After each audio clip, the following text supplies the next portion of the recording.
Lumax Limited is one of the pioneering and leading companies in Indian automobile industry. It provides automotive lighting solutions for four-wheelers, two-wheelers and other commercial vehicles, catering to automobile manufacturing in India and worldwide. Quarterly update. The company reported weak results in Q1FY23. Revenue for the quarter fell 7% year-on-year to Rs 5.1 billion. EBITDA fell to Rs 434 million, by EBITDA margins decreasing by 199 basis points to 8.5% due to high employee and expenditure costs.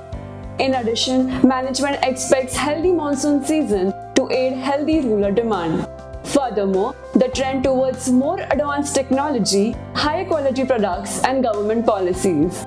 Due to its strong relationship with majority of auto OEMs, healthy demand in PV segment and recovery of two-wheeler sales, localization of electronic facilities for margin expansion and addition of new clients, we have a positive stance on the stock with a price target of Rs 1763 with an outperform rating. For more updates like these, please like, subscribe and share. Investment in securities market are subject to market risk. Read all the related documents carefully before investing.